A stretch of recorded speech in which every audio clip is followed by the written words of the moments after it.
The third Sovinformburo, Levitan's voice, Ehrenburg's articles. These were weapons that demoralized the enemy and lifted the spirits of the people.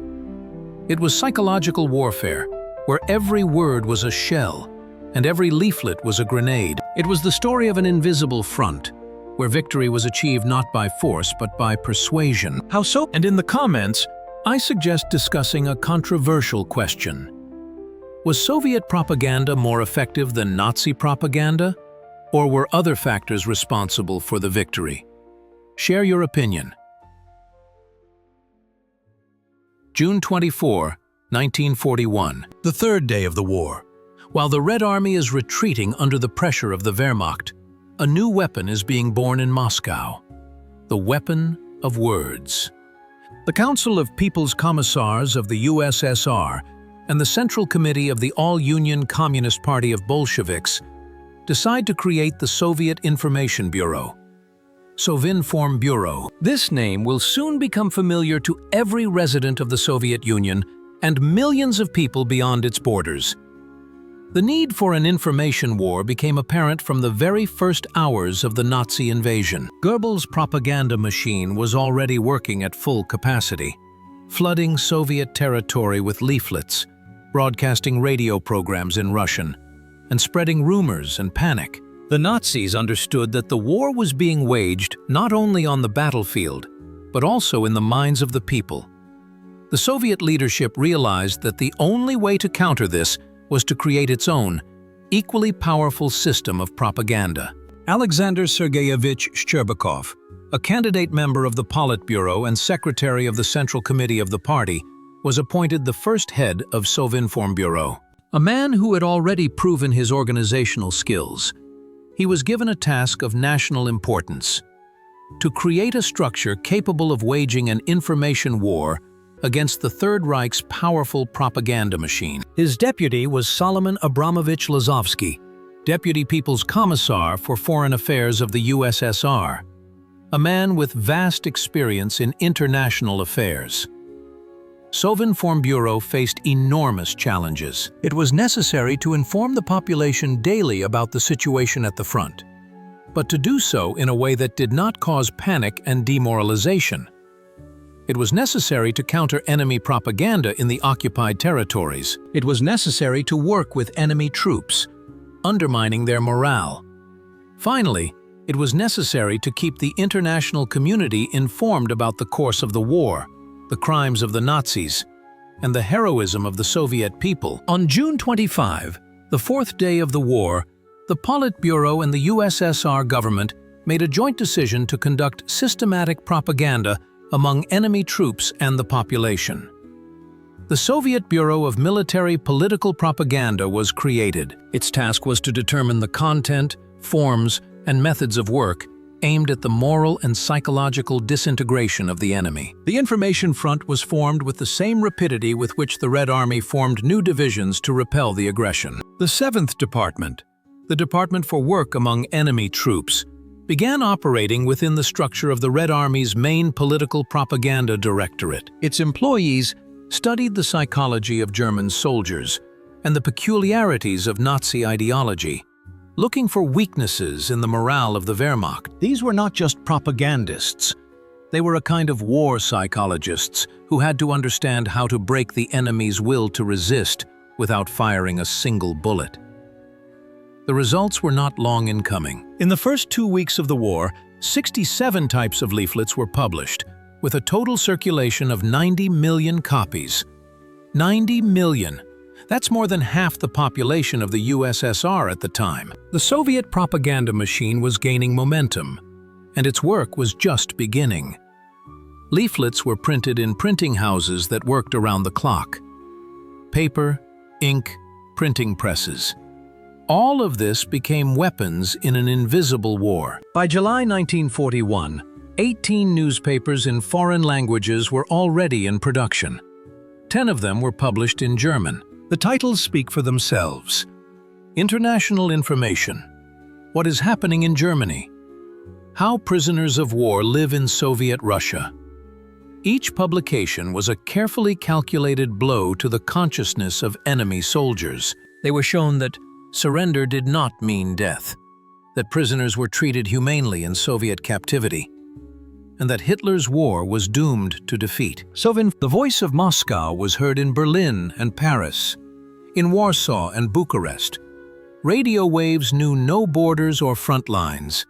It was a weapon against which there was no defense. It could not be shot down like an airplane or destroyed like a tank. In the first months of the war, when the Red Army suffered defeat after defeat and the Wehrmacht advanced rapidly into Soviet territory, it was propaganda that helped maintain the morale of the troops and the population.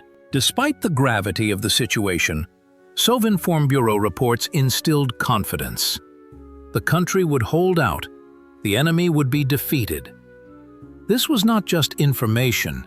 It was psychological support for a people facing a mortal threat. The creation of Sovinformburo and the system of military political propaganda meant recognition that modern warfare was not only a clash of armies, but also a struggle of ideologies, a battle for the minds and hearts of the people. The third front, the information front, became as important as the Western or Eastern fronts. And on this front, there was no line of contact, no trenches, and no barbed wire. But there was a no less fierce struggle, on the outcome of which the fate of the war depended. But how exactly was this invisible army of propagandists organized? Alexander Sergeyevich Sherbakov, a name known in the highest echelons of power, but less known to ordinary people than the names of frontline commanders. Nevertheless, this man led a front where no shots were fired, but where every word could cost thousands of lives. Secretary of the Central Committee of the All-Union Communist Party, Bolsheviks, and candidate member of the Politburo, Sherbakov was a figure close to the very top of Soviet power. It was he whom Stalin entrusted with the creation and leadership of the information front. Sherbakov understood that effective propaganda work required more than just officials and agitators. It required masters of the word, people capable of touching the strings of the human soul, evoking emotions, and forming images that would be remembered forever. And so he began to attract the cream of Soviet literature to Sovinformburo. It was a brilliant decision to turn writers into soldiers in the information war. Working alongside Sherbakov was his deputy, Solomon Abramovich Lazovsky. He was a highly experienced diplomat, deputy foreign minister, a man with a brilliant education and knowledge of several foreign languages. Lazovsky was responsible for the international direction of Sovinformburo's work. He understood how the West thinks, what is important to European and American audiences, how to present information so that it is heard and understood abroad. It was Lazovsky who established contacts with foreign news agencies. He ensured that materials by Soviet authors were published in newspapers in Great Britain, the United States, and the countries of the anti-Hitler coalition. Thanks to his work, the world learned the truth about the war on the Eastern Front, the crimes of the Nazis, and the heroism of the Soviet people. It was a special kind of diplomacy, information diplomacy, where every article, every photograph, every radio broadcast worked toward the common goal of victory. The structure of Sovinformburo was clearly and effectively organized. The departments worked in different areas. One prepared reports for domestic radio and press, another prepared materials for foreign audiences, and a third prepared special materials for enemy troops. An entire information production industry was created, working with the same coordination as military factories producing tanks and aircraft. During the war, Sovinformburo prepared 2,373 official materials. Each report and each message was carefully checked. The information had to be accurate. Any lie could undermine the trust of both the population and the Allies. At the same time, the presentation of information was an art. Even defeats had to be reported in such a way as not to cause panic, but also not to embellish the situation so much that it would later be proven to be a lie. Sovinformburo's working principles were based on several pillars. The first was speed. Information had to be delivered quickly, ahead of enemy reports and rumors. The second was reliability. All materials were based on real facts, documents, and evidence. The third was emotional impact. Dry figures and facts were embellished with vivid stories and concrete examples that touched people's feelings. The fourth was multilingualism and consideration of the audience's characteristics. What was written for German soldiers differed from materials for Soviet citizens or Western allies. Sovinformburo worked around the clock. When important events took place at the front, when the Red Army won victories or retreated under enemy pressure, the Bureau's staff immediately prepared materials. Journalists, writers, editors, translators, technical specialists. Hundreds of people were involved in this work. They understood that their words could save lives, raise the morale of the troops, and tip the scales in the battle for hearts and minds. The most important task was to coordinate all propaganda work in the country. Sovinformburo provided guidelines for central and frontline newspapers, radio stations, and agitators in the troops and at enterprises. It was a single information center that ensured the consistency and coordination of propaganda campaigns. When a topic was launched, for example, the exploits of a particular hero or the crimes of the occupiers in a certain region, it was picked up by all information channels simultaneously, creating a powerful information strike. Some tasks required Ehrenburg's fierce journalistic style. Others needed Simonov's lyrical power, and still others called for Tolstoy's epic sweep. The head of Sovinformburo was not just an administrator, but also a kind of director of the information war, casting his best actors in the right roles. Lozovsky, in turn, built relationships with the foreign press. He held press conferences for foreign correspondents in Moscow, answered their questions, and provided exclusive information. Western journalists valued him for his professionalism and knowledge of the international situation. Thanks to this, the Soviet point of view on the events of the war was widely disseminated in the world media. The architects of the information war created a system that proved to be no less effective than Goebbels' German propaganda machine.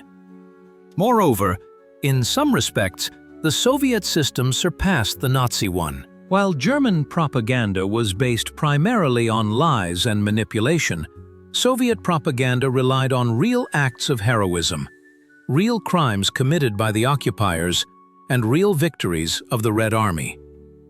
This made it more convincing in the long run. But who were the people whose words became weapons in this invisible war? Ilya Grigorievich Ehrenburg, a name that evoked fear and hatred among German soldiers. His articles were read in the trenches of the Red Army, recited before attacks, and reprinted in newspapers around the world. Ehrenburg was a master of journalism, capable of putting such a charge of emotion into a short article that the reader immediately felt a burning hatred for the enemy. During the war, he wrote more than 300 articles for Sovinformburo, 300 blows to the enemy's morale and 300 injections of fury into the hearts of Soviet soldiers. The American agency United Press alone distributed Ehrenburg's articles to more than 1,500 U.S. publications. 1,500. Millions of Americans read his words about the war on the Eastern Front, about the atrocities of the Nazis, about the courage of Soviet soldiers. His letter to an unknown American friend was heard by 10 million radio listeners in America. Ehrenburg was not just a writer. He was the voice of the Soviet Union, addressing the world. His most famous article was simply titled, "Kill." It was published in the summer of 1942, when German troops were advancing toward the Volga and the Caucasus, when every day of the war could be the last for the Soviet Union. If you have killed one German, kill another. There is nothing more joyful for us than German corpses. These words were shocking, but they reflected the brutal reality of a war of annihilation. Ehrenburg did not write about the war from his warm Moscow office. He traveled to the front, saw destroyed cities, burned villages, and the corpses of civilians. He read letters from dead German soldiers, in which they boasted about how many Slavs they had turned into slaves. Konstantin Mikhailovich Simonov, a poet and prose writer whose poem, "Wait for Me," was known by heart by the whole country, but few people knew that Simonov was also one of the key propagandists of the war. He was a war correspondent, constantly on the front lines, writing essays and articles that were published in the central newspapers. His task was different from that of Ehrenburg. While Ehrenburg incited hatred, Simonov revealed the inner world of the soldier, showing heroism not as an abstraction, but as the concrete actions of concrete people. Simonov knew how to find heroes among ordinary soldiers and officers. His essays were based on real stories and lively conversations with frontline soldiers. He showed the war from the inside, through the eyes of those who were fighting it. This created an incredible effect of trust. Readers understood that the author was not making things up. He had been there. He had seen it. He was telling the truth. And the truth was that Soviet people performed daily feats of heroism, sometimes without even realizing the extent of their sacrifice and courage. Mikhail Alexandrovich Sholokhov, Nobel Prize winner, author of Quiet Flows the Don, genius of Russian literature, and he too became a soldier on the information front. Sholokhov wrote essays for Sovinformburo, traveled to the front, and collected material. His story, The Science of Hatred, was based on the real story of a captured Soviet officer. Sholokhov described with brutal honesty the Nazis' abuse of prisoners of war and civilians. The story had a huge impact. It showed that hatred of the enemy is not blind rage, but a conscious feeling based on an understanding of the evil that the occupiers bring. War veteran and writer Daniil Granin later recalled that Simonov's poems, Ehrenburg's articles, and Sholokhov's stories had a huge impact on the soldiers and commanders of the Red Army. The hatred of the enemy, generated by these works, was a great help in battle. Words healed wounds, lifted spirits, and instilled faith in victory. When soldiers went into battle with Ehrenburg's words in mind, they were more terrifying to the enemy. Alexei Nikolaevich Tolstoy. A Count by birth, he became a Soviet patriot and one of the most widely read writers in the country. Tolstoy wrote historical articles for Sovinformburo, drawing parallels between the current war and the great battles of the past. He recalled Alexander Nevsky's victories over the German Knights and the defeat of Napoleon's troops in 1812. These historical analogies served to build confidence. Russia had always defeated its invaders and would do so again this time. Alexander Alexandrovich Fadeev, author of The Young Guard, head of the Union of Writers of the USSR. He also worked actively for Sovinformburo, writing essays about the partisan movement and the underground struggle in the occupied territories. Fadeev showed that even where the Nazis were in control, Soviet people continued to fight. This was important for maintaining the morale of those who remained under occupation, and for the frontline soldiers' belief that they were not alone. Valentin Kataev, Leonid Leonov, Korny Chukovsky. The list goes on. More than 300 writers, journalists, and publicists worked on the information front.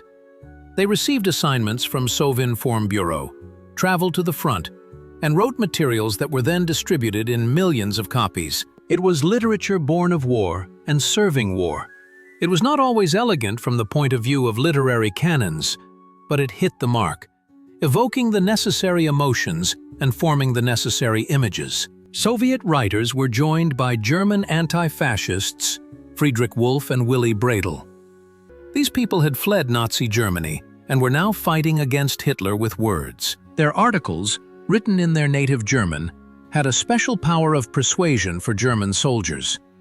When a fellow countryman addresses you, exposing the crimes of your government, it has a stronger effect than enemy propaganda. Writers risked their lives just as much as soldiers on the front lines.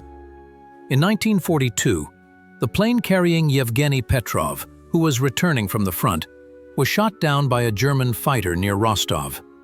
The writer was killed. He gave his life not with a weapon in his hands, but while doing his duty on the information front. His death showed that the Third Front was no less dangerous than the other two. But what technical means did these soldiers of the pen use to deliver their weapons to the enemy? 3 billion leaflets. 3 billion. That's more than the entire population of the planet at that time. During the Great Patriotic War, the Soviet propaganda machine produced and distributed more than 2,700,000,000 copies of leaflets, newspapers, brochures, and other printed materials in 20 foreign languages. Each leaflet was a weapon in the information war, each an attempt to reach the consciousness of the enemy soldier, or to boost the morale of the Soviet soldier.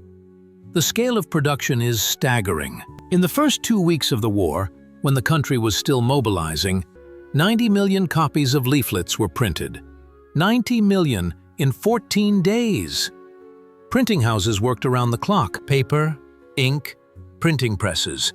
Everything that had previously been used for peaceful production now served the war effort. Printers became soldiers.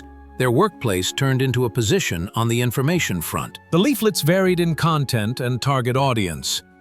Some were intended for German soldiers and Wehrmacht officers. Others were for Germany's allies, Romanians, Hungarians, Italians, and Finns. Still others were for the population of the occupied territories.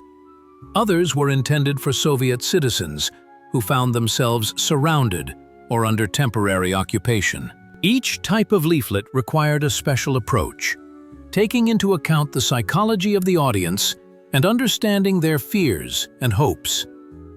Leaflets for German soldiers often contained passes to defect to the Red Army. They were printed in German, guaranteeing the safety and humane treatment of prisoners. Examples were given of how German prisoners of war lived in the USSR. They received food, medical care, and could write letters home. This contradicted Nazi propaganda, which instilled in Wehrmacht soldiers the idea that being taken prisoner by the Soviets meant a painful death. Another type of leaflet exposed the lies of Goebbels' propaganda. When German radio reported the capture of a city, Soviet leaflets showed that the city was still holding out.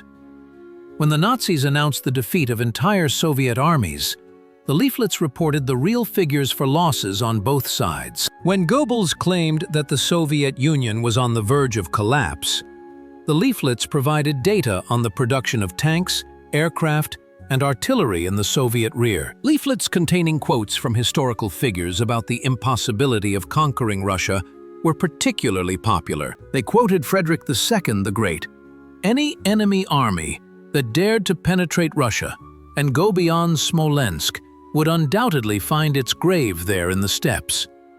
Otto von Bismarck was quoted on the inadmissibility of war with Russia, on the impossibility of conquering this country because of its vast expanses, the vitality and endurance of its people. The leaflets reminded them that history repeats itself, and that the Wehrmacht would repeat the path of the Grand Army, from a triumphant invasion to a catastrophic retreat. This sowed doubts, undermined faith in victory, and made people think about the senselessness of continuing the war.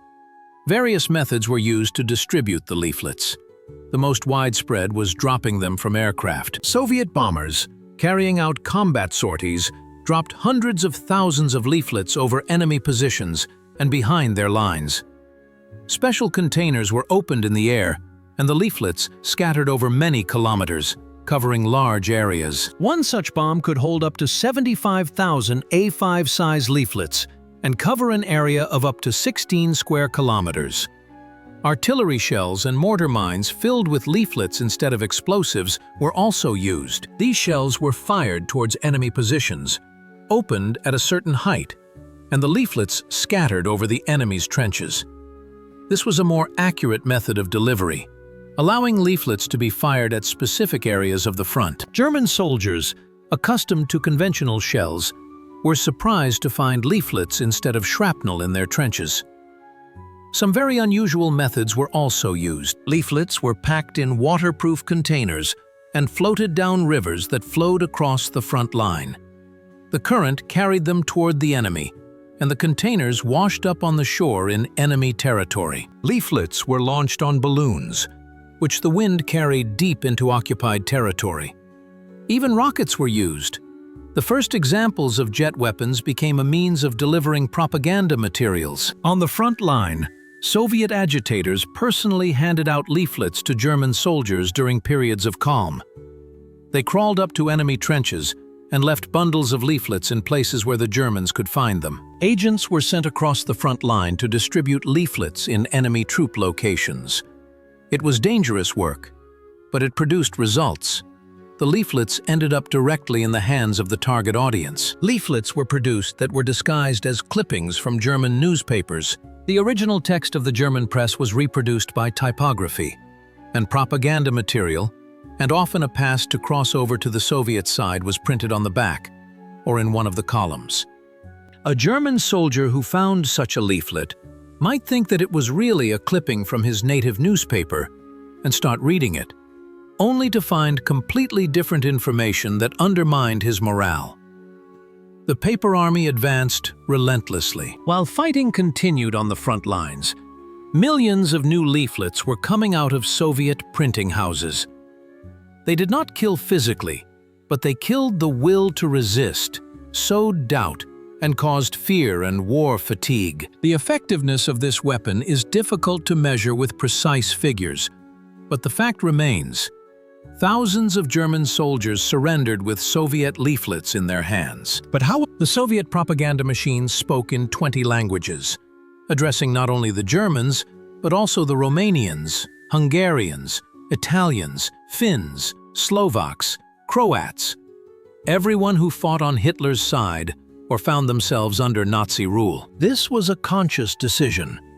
Each nation has its own characteristics, its own fears, its own hopes.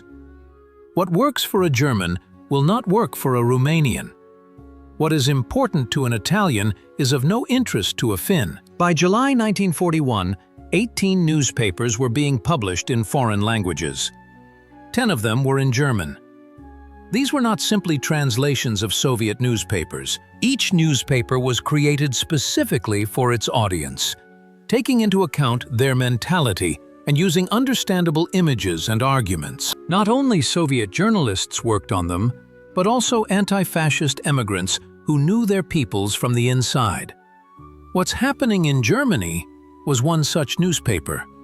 It told German soldiers what was happening in their homeland, about the British and American air raids destroying German cities, about the civilian casualties, about the food shortages, about how, while soldiers were dying on the Eastern Front, their families were suffering at home. This caused longing, a desire to return and protect their loved ones.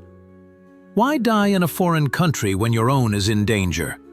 How Prisoners of War Live in Soviet Russia was another newspaper that debunked the myth of brutal treatment of prisoners. It published photographs of prisoner of war camps where people received food and medical care. Letters from German prisoners of war were published, in which they wrote that they were being treated humanely, that they were alive and hoped to return home after the war. This was a powerful psychological weapon. A soldier who knows that captivity does not mean death is more likely to surrender than to fight to the last. International Information was a newspaper that reported on the state of affairs in the world. It reported on the United States' entry into the war, the opening of the Second Front, Germany's defeats in Africa, and the bombing of German cities by Allied aircraft. German soldiers received information that their own propaganda had hidden from them. They understood that Germany was at war not only with the USSR, but with the whole world, and the chances of victory were dwindling with each passing day. Materials in Romanian were published for Romanian soldiers. They were reminded, "You are not Germans. Why should you die for someone else's interests? Hitler is using you as cannon fodder, sending you to the most dangerous sections of the front. Your country has already suffered enormous losses. And for what? So that the Germans can seize Soviet lands?" Examples were given of entire Romanian units defecting to the Red Army. They showed that Romanians in Soviet captivity lived better than on the front lines under German command. For the Hungarians, there were other arguments. They recalled the history of the Hungarian Revolution of 1919, when a Soviet republic was proclaimed in Hungary. They appealed to Hungarian workers and peasants in soldiers' greatcoats. You are fighting on the side of those who suppressed your revolution. Hitler is the enemy of the working people of all countries, including Hungary. Unite with the Soviet workers against the common enemy, fascism.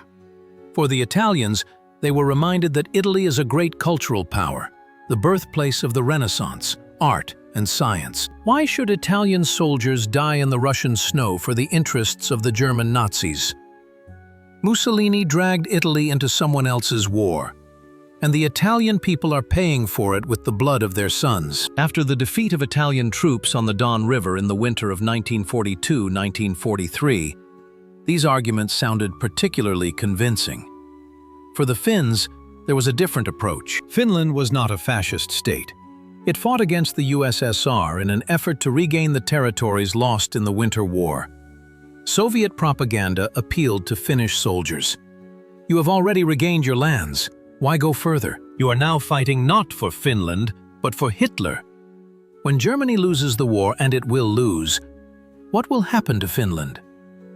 Wouldn't it be better to make peace now, before it's too late? Materials were published in Polish for the inhabitants of occupied Poland. They were told about the struggle of Polish partisans, about the formation of Polish military units in the USSR, and about the fact that the Soviet Union was an ally in the fight against a common enemy. After 1943, when the People's Army was created and Polish divisions began to fight on the side of the Red Army, this propaganda intensified many times over. The Czechs and Slovaks were told about the Czechoslovak units fighting as part of the Soviet Army.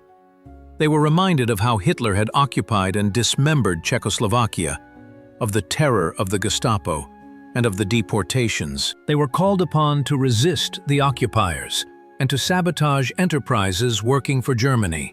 They provided information about the activities of the Czechoslovak government in exile in London and about the USSR's recognition of Czechoslovak statehood. For the French, Belgians, Dutch, Norwegians, Danes, all the peoples of occupied Europe, materials were published in their native languages.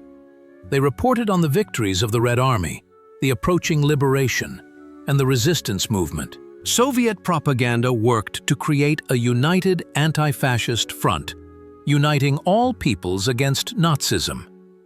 It was not only about informing, but also about coordinating efforts, instilling hope, and supporting morale. The multilingual nature of Soviet propaganda created a sense of omnipresence. Wherever a German soldier went, wherever he found himself on the front line, he was met with leaflets and radio broadcasts in a language he or his allies understood. This was psychological pressure of incredible force. The enemy spoke to you in your native language, knew your fears, and appealed to your feelings. It was impossible to hide from this. But what weapon reinforced the written word with sound that reached the most remote corners of Europe? From the Soviet Information Bureau, every resident of the Soviet Union knew these words. The voice of Yuri Borisovich Levitan, announcer of all Union radio, became a symbol of steadfastness and hope. Every day, at noon and at 9 o'clock in the evening Moscow time, the whole country froze in front of their radios. People interrupted their work and put aside their affairs to hear the latest news from the front. It was a ritual that united millions of people from Moscow to Vladivostok. Levitan read the Sovinformburo reports with a special intonation that conveyed the gravity of the moment. His voice was calm, confident, and inspiring hope even in the darkest days of the war. When the Germans stood at the gates of Moscow, when Kiev fell, when the enemy rushed towards Stalingrad, Levitan's voice remained firm. He did not hide the gravity of the situation, but he did not allow panic to set in. The reports were accurate, verified, devoid of unnecessary emotion. But it was precisely this restraint that inspired confidence. Hitler declared Levitan his personal enemy number one among Soviet citizens who were not military or political leaders. Levitan was carefully guarded. His whereabouts were kept secret, and he read the reports from specially equipped studios. During the war, Sovinformburo prepared 2,259 reports on the situation on the Soviet-German front. Each report contained information about combat operations, enemy losses, and the exploits of Soviet soldiers. It reported on captured settlements, destroyed enemy equipment, and captured enemy soldiers. Specific figures were given. How many tanks were knocked out? How many planes were shot down? How many guns were captured? These specifics made the information convincing. The reports were compiled on the basis of data from the General Staff. The information was checked and verified against reports from the front lines. No mistakes could be allowed. Any inaccuracy could be used by enemy propaganda to discredit Soviet reports. At the same time, the presentation of information was an art.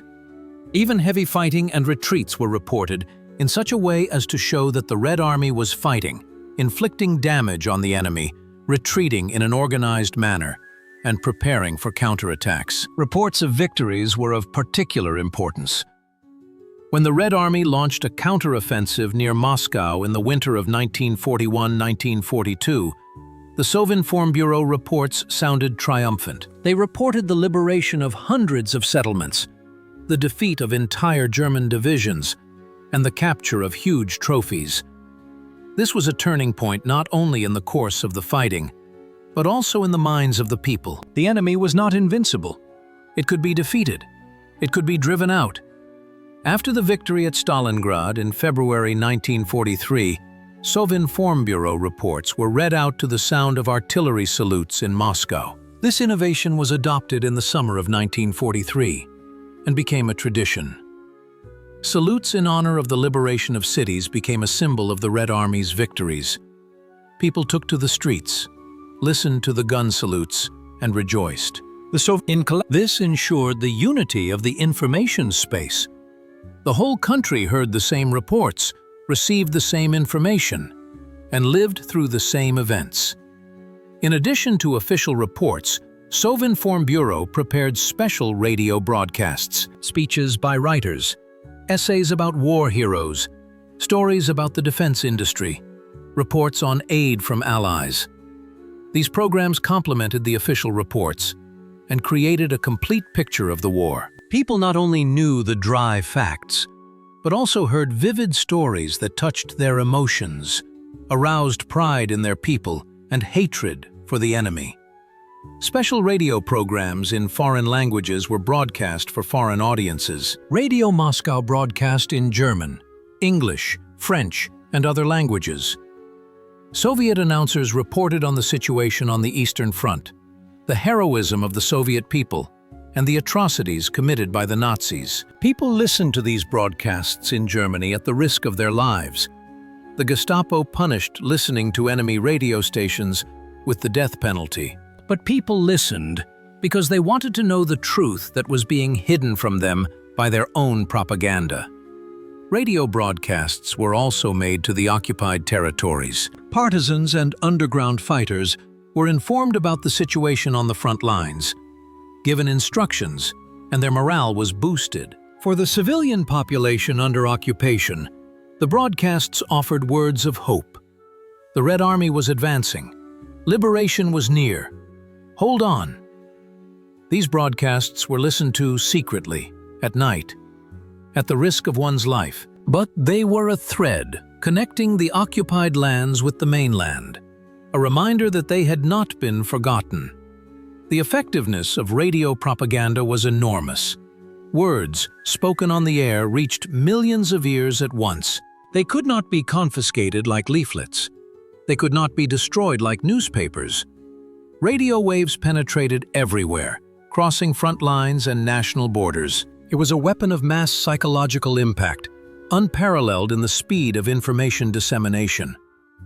But did Soviet propaganda have other, even more unusual methods of influencing the enemy directly on the front lines? Psychological operations on the front lines used the most unusual methods. Loudspeakers installed a few hundred meters from enemy trenches broadcast recordings and live speeches by agitators toward the enemy. German soldiers sitting in their shelters heard voices speaking in their native language. They were told about the senselessness of the war, about Germany's inevitable defeat, about how their families were suffering under Allied bombing. They were offered surrender, with guarantees of life, and return home after the war. In Stalingrad in the winter of 1942-1943, Soviet loudspeakers used a special tactic. Every 7 seconds, a metronome beat sounded. Tick-tock, tick-tock, tick-tock. It was the metronome of death. After a series of beats, a voice in German announced, "Every 7 seconds, one German soldier dies on the front line. Stalingrad is a mass grave." Then the metronome would strike again. This monotonous, frightening sound had a stronger effect on the psyche than any words. It penetrated the consciousness, reminding people of the inexorable passage of time and the approaching death. Between the beats of the metronome, the tango "In the Port" was broadcast. It was a melodic, melancholic tune, familiar to every German. The music evoked memories of home, of peaceful life, of loved ones left far away, and the music was followed by a voice. "Think of your family. They are waiting for you. But if you continue to fight, you will never see them again. Come over to our side. Save your life." It was sophisticated psychological pressure, combining the emotional impact of music with logical arguments. Recordings of children crying were used. Loudspeakers broadcast children's voices. "Daddy, come home! Dad, we're scared! Dad, where are you?" It hit the mark. Many German soldiers were fathers. Hearing these voices in the night silence of the front, they thought of their children, of the fact that they might never see them again. This undermined their will to resist more than the most furious attack. Recordings of German classical music were also used. Beethoven, Mozart, Schubert. The sounds of their native culture reminded them, "You are people of a civilized nation, heirs to great composers and philosophers. What are you doing in a foreign country, killing innocent people? Was this the dream of your ancestors?" The music was followed by a text appealing to cultural and moral values, to the best that the German nation has to offer. Agitators spoke live at loudspeakers. Among them were German soldiers and officers who had defected to the Soviet side, members of anti-fascist organizations. They talked about their experiences, how they had been deceived by the Nazis, how they had come to understand the truth and decided to stop participating in a criminal war. These personal stories were more convincing than any official propaganda. When a compatriot who has gone through the same thing as you speaks to you, his words have a special power. At critical moments in the battles, when enemy units were surrounded, the verbal agitation intensified. Soviet loudspeakers continuously called on the enemy to surrender, promising to spare their lives, provide medical assistance to the wounded, food, and the opportunity to send messages to their families. Examples were given of other units that had already laid down their arms and remained alive. Psychological pressure was created. Everyone is surrendering. Resistance is pointless.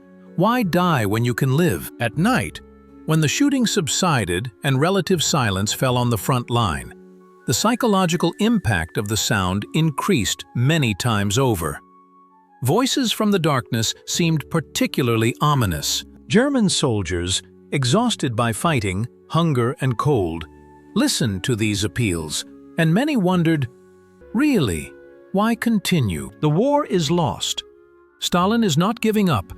The Red Army is getting stronger, and we are dying here in a foreign country, for someone else's interests. Light effects were also used in combination with sound. Searchlights illuminated enemy positions, and against the backdrop of light, posters appeared with images of happy prisoners of war receiving food and medical care, or posters with texts in German.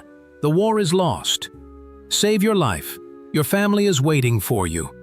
The visual image reinforced the impact of the audio message. The effectiveness of these methods was confirmed by mass desertions and German soldiers switching to the Soviet side. This was especially noticeable in the final stage of the Battle of Stalingrad, when Paulus's surrounded group was melting away not only from combat losses, but also from desertions. Thousands of German soldiers surrendered voluntarily, often coming with leaflets passes that guaranteed their safety. Soviet military psychologists studied the effect of various methods of influence. The testimony of prisoners was analyzed. What influenced their decision to surrender? What arguments seemed convincing? What emotional factors worked? Based on this data, propaganda methods were improved. It was a special kind of war science, a war for minds, where success was measured not by kilometers of captured territory, but by the number of enemy wills broken. Psychological weapons did not kill physically, but they killed the spirit of resistance. They turned the enemy into a demoralized crowd that had lost faith in victory and sought only one thing: to survive. And an army without fighting spirit is no longer an army. It is a crowd of people in military uniform, waiting for any excuse to lay down their arms. But on what ideological basis was this powerful system of psychological pressure built? Kill the German! This appeal by Ilya Ehrenburg became one of the most famous and controversial slogans of the war. It sounded harsh and merciless, calling for hatred and revenge. But it was born out of the reality of occupation, out of the real crimes committed by the Nazis on Soviet soil.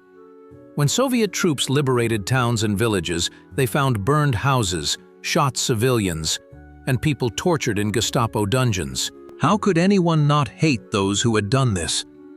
Shaping the image of the enemy was the most important task of Soviet propaganda. The Nazi had to be perceived not simply as a soldier of the enemy army, but as the embodiment of absolute evil, as a criminal, as a creature that had lost its human form. Ehrenburg wrote, "We understood. Germans are not people. From now on, the word German is the most terrible curse for us. We no longer speak. We no longer protest. We kill." These words were shocking, but they reflected the hatred felt by millions of Soviet people who had seen the fruits of the occupation. Documents about the atrocities of the occupiers were published. Photographs of hanged partisans and civilians. Eyewitness accounts of mass shootings, of people being taken into German slavery, of the abuse of children and the elderly. Reports of burned villages where all the inhabitants perished in the fire. About Katyn, Lidice, and hundreds of other settlements wiped off the face of the earth along with their inhabitants. These were not propaganda fabrications. They were real facts, documented in writing. Sovinformburo published materials from the Extraordinary State Commission for the investigation of crimes committed by German fascist invaders. This commission worked in the liberated territories, collecting evidence of crimes. Reports were compiled on the number of people killed, the destruction, and the looted property. These documents had legal force, and at the same time served as the basis for propaganda materials. The figures were terrifying. Millions of civilians killed, hundreds of thousands enslaved, thousands of cities and villages destroyed.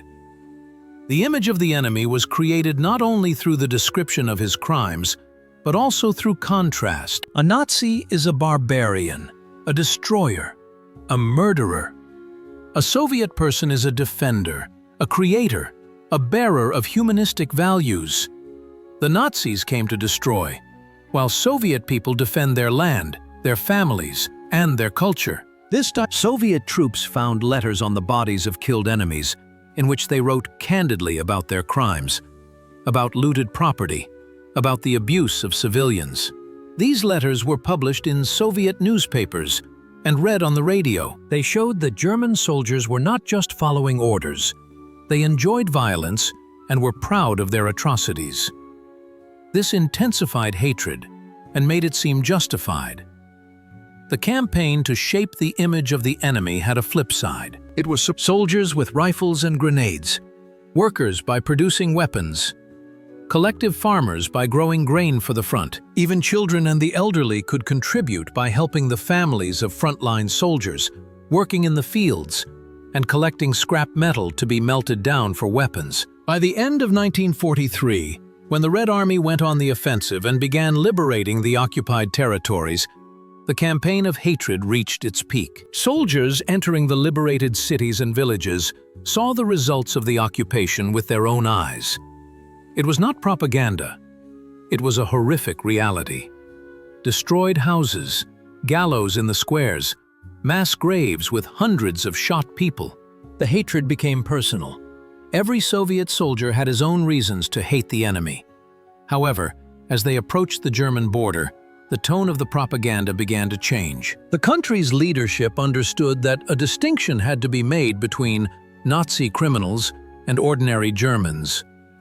Senseless cruelty, which discredited the Red Army in the eyes of the Allies and the world community, could not be allowed. In April 1945, the newspaper Pravda published an article criticizing the excessive harshness of some of Ehrenburg's appeals. The task changed, from total hatred to reasonable retribution for criminals, while treating the civilian population humanely. The former Soviet but what specific methods and techniques were used to achieve such a powerful psychological impact on the masses? Truth and fiction. Where was the line between them in Soviet propaganda? This question remains controversial to this day. The Soviet propaganda machine claimed that it worked only with facts. But facts can be presented in different ways. Some details can be emphasized while others are ignored.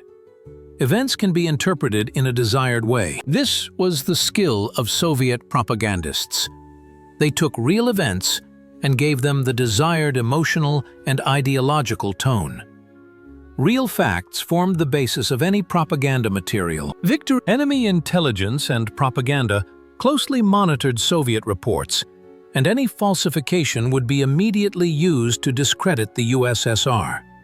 But the truth was presented selectively. Victories were reported in detail, with specific figures for trophies and enemy losses. Defeats were reported briefly and vaguely. "Our troops left the city after fierce fighting" was a typical phrase used to report a retreat. At the same time, the losses inflicted on the enemy, the steadfastness of the Soviet troops, and the organized nature of the retreat were always emphasized. The impression was created that yes, we retreated, but the enemy paid a huge price for it. The emotional impact was achieved through specific stories. Dry statistics do not touch the soul. But when the story of a specific person is told, with all the details, with a description of his feelings, his fate, it evokes empathy. Soviet propagandists were masters of this technique. The hero had a name and surname, a biography, a family. His feat was described in such a way that the reader or listener put themselves in his place and experienced it with him. The technique of contrast was used. The atrocities of the occupiers were contrasted with the nobility of the Soviet soldiers. They told how the Germans killed prisoners and civilians, while Soviet soldiers shared their last piece of bread with the hungry children of the liberated villages. How the Nazis burned cities, while the Red Army rebuilt what had been destroyed. German soldiers were depicted as looting, while Soviet soldiers were shown helping the population. This contrast worked to create an image of a just war, where good fought against evil. The technique of historical parallels was used. Viewers were reminded of the victories of Russian arms in the past. Alexander Nevsky defeated the German knights on Lake Chudskoye. Dmitry Donskoy defeated Mamai on Kulikovo Field. Suvorov never lost a battle. Kutuzov expelled Napoleon. These historical examples inspired confidence. Russia had always defeated invaders and would defeat them this time too. History was on our side. Religious sentiment was also exploited, despite the official atheism of the Soviet regime. In the darkest days of the war, when the enemy was at the gates of Moscow, the Patriarch of the Russian Orthodox Church addressed a message to the faithful, calling on them to defend the fatherland. This message was used for propaganda purposes. It showed that even the Church, which did not always see eye to eye with the Soviet authorities, was now united with the people in the fight against the invaders. The threat was so great that all differences receded into the background. Propaganda worked with archetypes. Motherland calling for defense, the enemy at the gates, defense of the home, revenge for the desecrated. These ancient images, rooted in the depths of centuries, evoked a powerful emotional response. They appealed not to reason, but to feelings, to the instinct to defend one's own, to tribal solidarity. Soviet propaganda skillfully used these universal human motives. An important technique was the creation of heroes. Alexander Matrosov, who covered the embrasure of a pillbox with his body. Zoya Kosmodemyanskaya, a partisan, executed by the Germans. 28 Panfilov's men, who stopped a tank attack. These stories were widely publicized and became legends. It did not matter that some details may have been embellished or that the real circumstances were more complicated.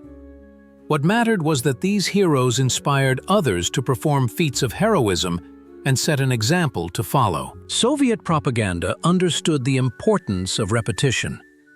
The same idea, the same image, was repeated many times through different channels. This ensured that the information was absorbed and turned into conviction. When a person hears something once, they may not pay attention. When they hear it 100 times, it becomes part of their worldview. The methodical repetition of key messages was the basis for the success of the propaganda campaign. Soviet propaganda's methods of persuasion combined rational arguments with emotional appeal. It was not primitive brainwashing, but a complex system of influencing the mind that took into account human psychology, fears and hopes, values and feelings. The more propaganda was based on reality, confirmed by people's personal experiences, the more effective it was. But what did the propaganda system of the main enemy, Nazi Germany, look like against this backdrop? The Battle of the Leaflets. The two propaganda machines, Soviet and German, clashed not only in the information field, but also literally bombarded each other with paper shells. The Nazi propaganda system was created earlier than the Soviet one, had more experience, and was headed by Joseph Goebbels, a recognized master of manipulating mass consciousness. But in the war against the USSR, this machine failed. Why? German propaganda was based on lies. Goebbels believed that the more monstrous the lie, the more readily people would believe it. German leaflets reported the alleged complete defeat of the Red Army, the capture of Moscow, when Moscow was still holding out, and the surrender of the Soviet government. German leaflets for Red Army soldiers used several themes. The first was the futility of resistance. Germany, you are fighting for Stalin, not for your homeland. The communists have deceived you. Life was better under the Tsar. The third theme was the threat of captivity. Soviet prisoners are being exterminated. Those who surrender will be shot. The paradox was that on the one hand, they called for surrender, and on the other, they frightened people with the horrors of captivity. Nazi propaganda made a fundamental mistake. It underestimated the patriotism of the Soviet people, their willingness to defend their land, regardless of their attitude toward the authorities. German leaflets appealed to dissatisfaction with the collective farm system, to religious feelings, to the nationalism of non-Russian peoples. But when the Germans invaded Soviet territory and showed their true colors, executions, looting, burned villages, all propaganda lost its meaning. People saw that the enemy had come not to liberate, but to destroy. Soviet propaganda aimed at German troops was based on different principles. It did not deny the obvious. When the Germans were advancing, Soviet leaflets did not claim that the enemy had been defeated. They acknowledged the gravity of the situation, but instilled confidence in ultimate victory. Yes, we are retreating today, but we will gather our strength and strike back. And this was true, as confirmed by the counteroffensive near Moscow. Soviet leaflets appealed to the common sense of German soldiers, not to their ideology, but to their instinct for self-preservation. The war is dragging on. You have been fighting for a long time. How many of your comrades have died? Do you want? The Soviet side allowed prisoners to write letters home, in which they reported that they were alive and being treated well. Copies or excerpts from these letters were printed on leaflets and distributed among German troops. This was documentary evidence. captivity did not mean death. In Soviet captivity, it was possible to live until the end of the war and return home.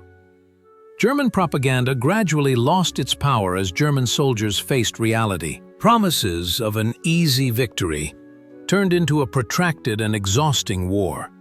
Reports of the Red Army's defeat were refuted by daily battles in which Soviet troops demonstrated their growing strength. Claims of Russian barbarism contradicted the experience of those Germans who were taken prisoner and found that they were treated humanely. By 1943, after Stalingrad and Kursk, even the most skillful German propaganda could not hide the obvious. Germany was losing the war. Soviet leaflets no longer needed to convince German soldiers of the futility of resistance. They could see it for themselves. The propaganda simply offered a way out. Surrender. Save your life. Return to your family after the war. It was a rational proposition, and thousands of German soldiers accepted it. The Battle of Leaflets showed that propaganda is only effective when it does not contradict obvious reality. You can manipulate the interpretation of facts, but you cannot deny the facts themselves if they are known to the audience. German propaganda tried to create a virtual reality that did not coincide with reality. Soviet propaganda skillfully interpreted reality, but did not deny it. This was its advantage, but leaflets and radio are a form of influence from a distance. Was it possible to influence the enemy from within, through its own people? A voice behind the front line. Working with anti-fascist prisoners of war became one of the most effective areas of Soviet propaganda. Among the German soldiers who were taken prisoner were people who had become disillusioned with Nazism and understood the criminal nature of Hitler's regime. They could be turned into allies in the information war. Their voices, addressed to their former comrades in arms, were particularly convincing. As early as 1941, political classes began in prisoner of war camps. Prisoners were told about the real reasons for the war, Hitler's plans for conquest, and the crimes of the Nazis. They were shown films about life in the USSR and the achievements of the Soviet government. Many German soldiers who had grown up under Nazi propaganda were receiving alternative information for the first time. It was a process of de-ideologization, of freeing their minds from Nazi myths. Those prisoners who were willing to cooperate actively were identified. Groups of anti-fascists were formed, which created their own organizations and printed newspapers in German for distribution among enemy troops. The most famous was the organization Free Germany, created in 1943. It included not only ordinary soldiers but also officers, including high-ranking ones. Field Marshal Friedrich Paulus, commander of the 6th Army, which surrendered at Stalingrad, joined the Free Germany movement after much deliberation. His appeal to the German troops had a huge resonance. One of the Wehrmacht's top commanders openly opposed Hitler, calling for an end to senseless resistance and for the surrender of arms. It was a powerful propaganda blow. Anti-fascist prisoners worked on loudspeakers at the front. They addressed their former comrades in their native language, recounted their experiences, and persuaded them to surrender. When a person who until recently fought on your side, who experienced the same things you did, addresses you, his words are perceived differently than the enemy's propaganda. It is not strangers who are persuading you, it is your own people. German anti-fascists participated in writing the leaflets.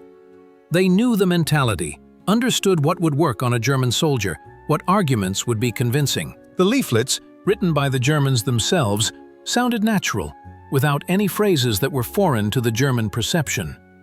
They appealed to values and fears that were understandable to every German. Sending agitators behind enemy lines was a dangerous operation.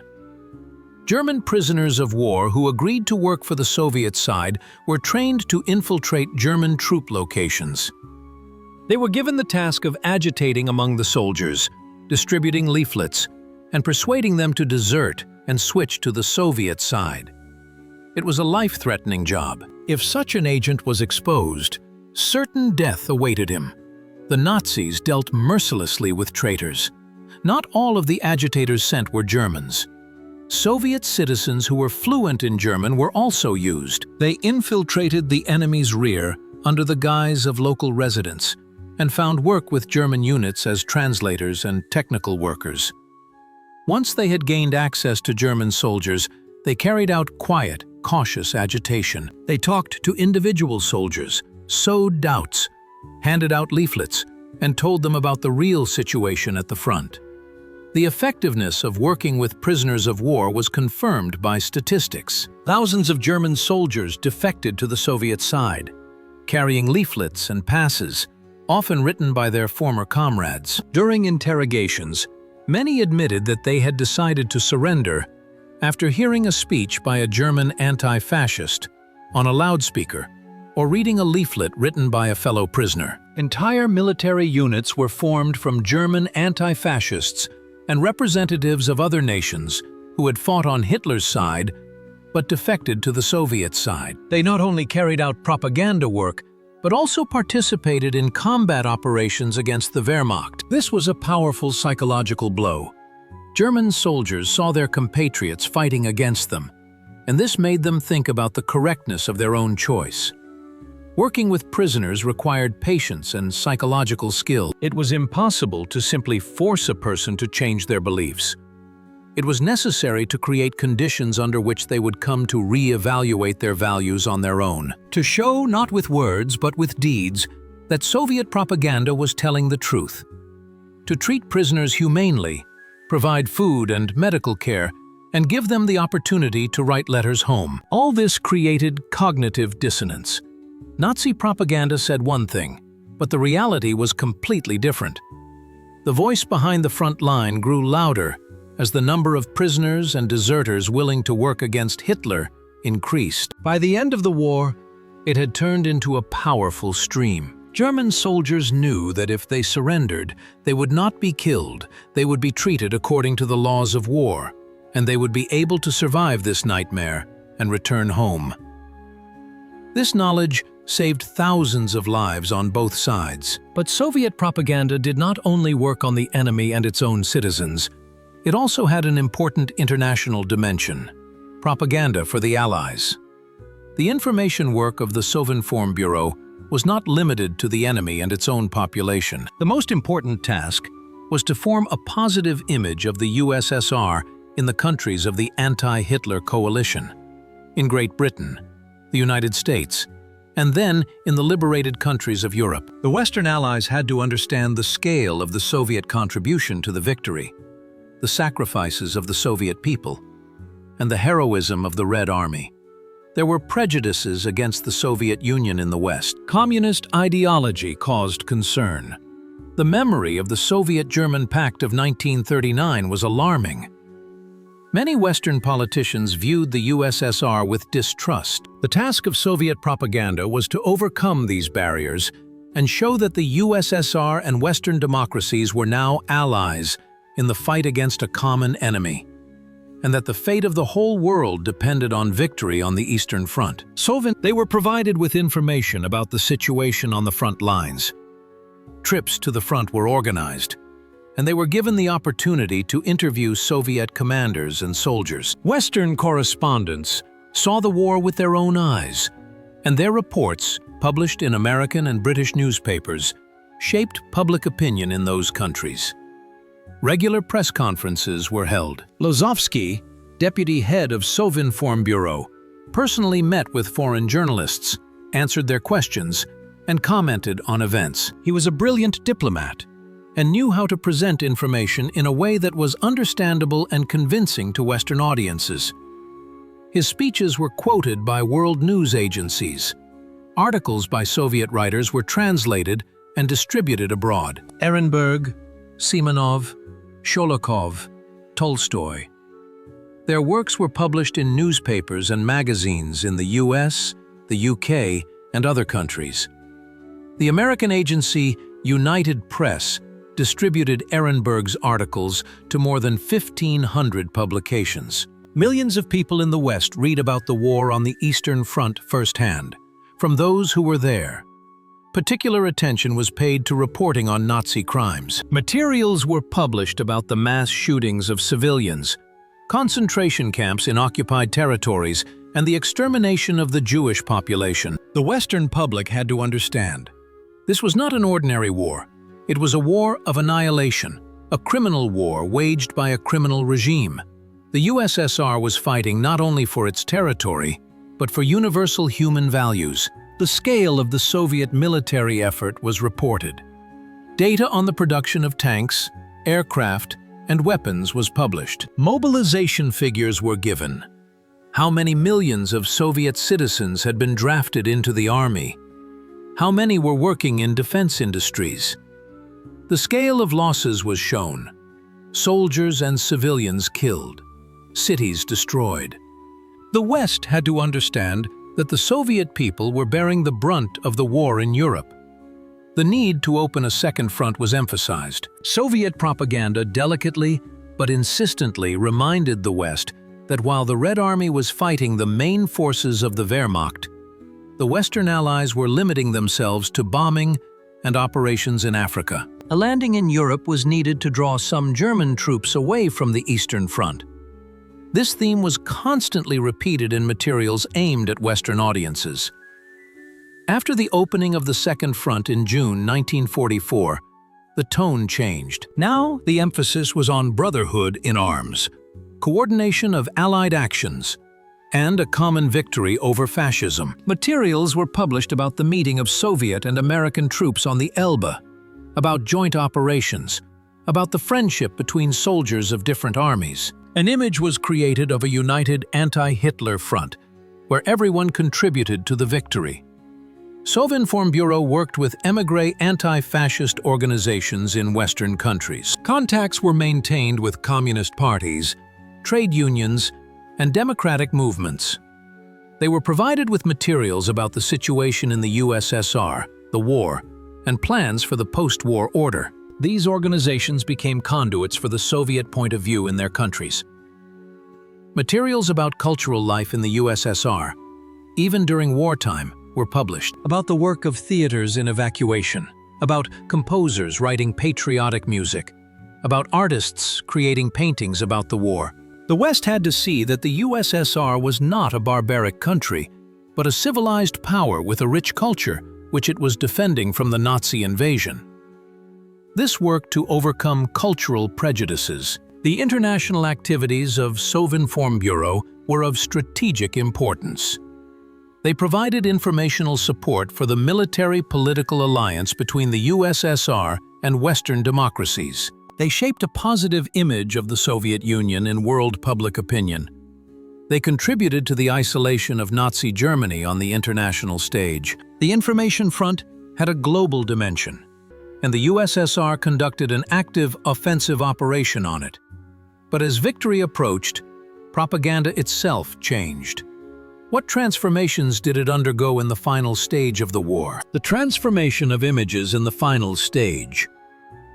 From 1943, after a radical turning point in the war, Soviet propaganda began to change. If in the early years of the war the main task was survival, mobilizing all forces to repel aggression, now a new goal had emerged: preparing for victory and the post-war order. This required a shift in emphasis, a correction of images, and a reassessment of priorities. The image of the enemy began to differentiate, whereas previously all Germans were perceived as enemies, as bearers of absolute evil. Now a distinction was made between the Nazis and the ordinary German people. The criminals were Hitler and his clique, the SS, the Gestapo, and the Nazi leadership. Ordinary German soldiers were people who had been deceived and drawn into a criminal war. This differentiation was necessary in order to prepare public opinion for the occupation of Germany. In April 1945, when the Red Army entered German territory, the newspaper Pravda published an article criticizing the excessive harshness of some appeals. The reference to Ehrenburg was obvious. The political leadership was sending a signal. Total hatred of everything German must be replaced by selective retribution. Nazi criminals would be punished, but the civilian population should not be subjected to senseless cruelty. The image of the war was changing. From the Great Patriotic War, the defense of their own land, propaganda shifted to the concept of a liberation mission. The Red Army was now liberating the peoples of Europe enslaved by Nazism. It was bringing freedom to the Poles, Czechs, Hungarians, Romanians, and Bulgarians. This was preparation for the ideological justification of the Soviet presence in Eastern Europe after the war. The patriotic component of propaganda intensified at the expense of the internationalist one. While at the beginning of the war, appeals were made to class solidarity and proletarian internationalism. By the end of the war, nationalist and patriotic motives came to the fore. The great Russian people, the glorious Russian army, Russian culture. These themes became louder. This reflected the real mood in society and the army, where internationalism gave way to patriotism.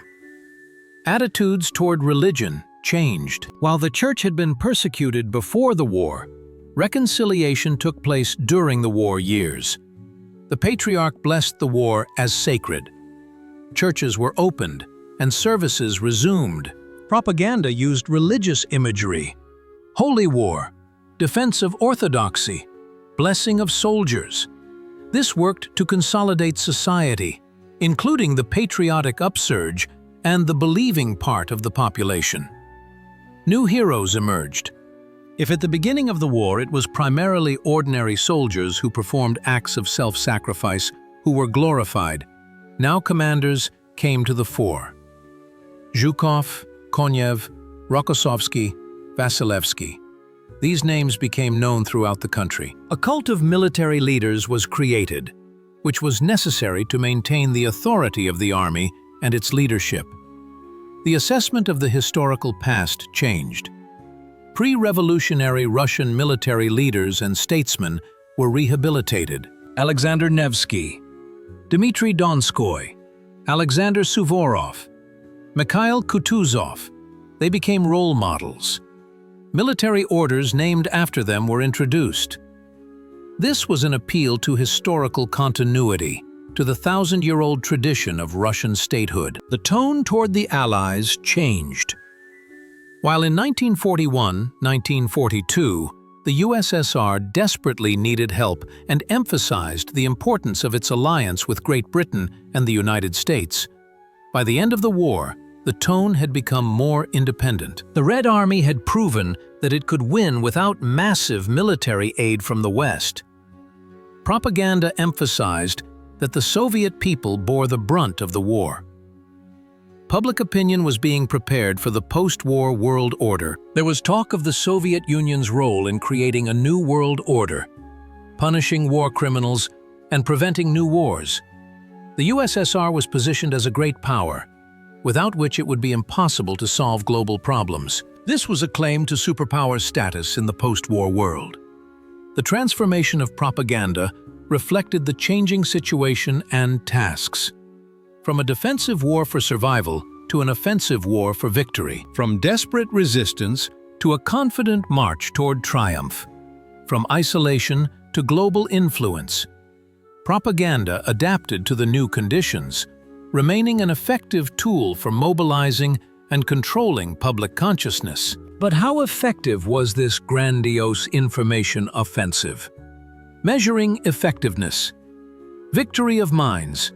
How can the results of information warfare be assessed? Can the effectiveness of propaganda be measured in concrete figures? Partly, yes. Tens of thousands of German soldiers surrendered with Soviet leaflets and passes. Surveys of prisoners of war showed that many of them decided to surrender under the influence of Soviet propaganda. After the Battle of Stalingrad, more than 90,000 prisoners were captured from Paulus's encircled group. During interrogations, many admitted that their decision was influenced by leaflets, radio broadcasts, and loudspeakers. They realized that resistance was pointless, and that they could save their lives by surrendering. The metronome of death, the tango, and the appeals of German anti-fascists all worked to undermine the morale of the surrounded troops. In the last year of the war, the mass surrender of German soldiers became a common occurrence. Entire units capitulated without a fight. coming out with white flags and Soviet leaflets. By May 1945, there were more than 2 million German prisoners of war in Soviet captivity. Of course, not all of them surrendered under the influence of propaganda. Many simply realized that the war was lost. But propaganda created the psychological conditions for surrender, making it an acceptable choice. The effectiveness of propaganda was also evident in the morale of the Soviet troops and population. Despite the monstrous losses, destruction, and suffering, the Soviet people did not break. The fighting spirit of the Red Army not only remained intact, but grew as the offensive progressed. Soldiers believed in victory, were ready to go into battle, and performed feats of valor. This was the result not only of coercion, but also of conviction and belief in the righteousness of their cause. Propaganda created meaning. It explained what the Soviet people were fighting for their homeland, for their families, for the future of their children, for freedom, against fascist enslavement. These meanings were simple and understandable. They resonated with the personal experiences of millions of people who had seen the atrocities of the occupiers or heard about them. Collective farmers gave their last for the front. Women, old people, and teenagers worked at hard jobs. This self-sacrifice of the rear would have been impossible without faith in the necessity of sacrifice, without the understanding that victory depended on everyone's work. Propaganda provided this faith and this understanding. Comparing the Soviet and German propaganda systems, we can see that the Soviet system proved to be more effective in the long run. Nazi propaganda was based on lies and manipulation. It could inspire initial successes, but when the situation changed, it proved powerless. Soviet propaganda, despite all its distortions and omissions, was based on real facts: the heroism of the people, the crimes of the enemy, and the growing power of the Red Army. The international influence of Soviet propaganda was also significant. The image of the USSR as the main force opposing Nazism took root in world public opinion. The sacrifices of the Soviet people and the exploits of the Red Army were recognized even by those who were hostile to communist ideology. This secured the USSR's status as a great power in the post-war world, a seat on the UN Security Council, and influence over the structure of Europe. The psychological effect of the information war was long-lasting. German soldiers who had been held captive by the Soviets and subjected to intensive anti-fascist indoctrination returned home with a changed consciousness.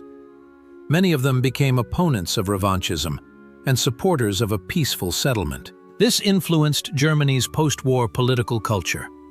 For Soviet society, the war and wartime propaganda also had long-term consequences. Patriotic fervor, pride in victory, and the cult of soldiers as liberators all became part of the collective identity. The memory of the war, shaped by wartime propaganda, was passed on to subsequent generations, influencing the self-awareness of the people for decades to come. The victory of minds was no less important than the victory of weapons. An army that has lost faith in victory is doomed to defeat, even if it is technically superior to the enemy. A people who do not understand what they are fighting for will not be able to bear the burden of war. An enemy who doubts the righteousness of his cause will lay down his arms. Soviet propaganda solved all these problems. It ensured moral superiority over the enemy, which became one of the factors of victory. What legacy did this invisible front leave behind? The legacy of the Third Front. On May 9, 1945, the war ended with the complete victory of the Soviet Union and its allies.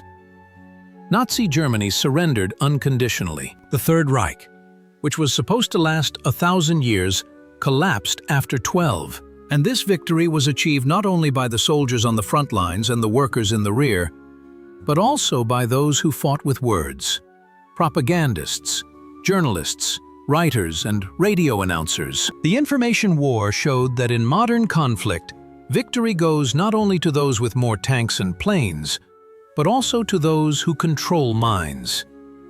Propaganda became a recognized weapon, as important as artillery or aviation. The experience of Sovinformburo was studied by military theorists and became the basis for the creation of psychological warfare systems in the post-war era. 3 billion leaflets is more than just a statistic. It represents billions of attempts to reach the enemy's consciousness. Billions of messages carrying a single idea. War is senseless. Save your life. Surrender. It is impossible to calculate how many people these leaflets saved, both on the Soviet and German sides. Every German soldier who surrendered, thanks to propaganda, is a potentially saved life of a Soviet soldier who did not have to kill him. Radio propaganda created the phenomenon of a unified information space. From the Soviet Information Bureau, these words united the country, making it a single organism, living with the same news, the same hopes, and the same fears. Levitan's voice became a symbol of the people's resilience. And after the war, this voice continued to sound, uniting generations in a shared memory of the great victory. Writers of the war years created literature that outlived their era. Simonov's poems, Ehrenburg's articles, and Sholokov's stories are still read today. They have become part of the cultural heritage, a document of the time, a testimony to how words can serve as weapons and how they can preserve memory. This literature shaped the image of war for subsequent generations. The experience of working with prisoners of war, turning enemies into allies, showed that ideological barriers can be overcome. German soldiers, raised in Nazi ideology, became anti-fascists after their capture. This proved that the human consciousness is malleable, that it can be changed if the right conditions are created and the right methods of persuasion are used. This experience was used by both sides during the Cold War. The international dimension of Soviet propaganda had strategic consequences. The USSR emerged from the war not only as a military superpower, but also as an ideological center attractive to millions of people around the world. The image of a country that defeated fascism at the cost of enormous sacrifices worked to the Soviet Union's advantage in the world for decades.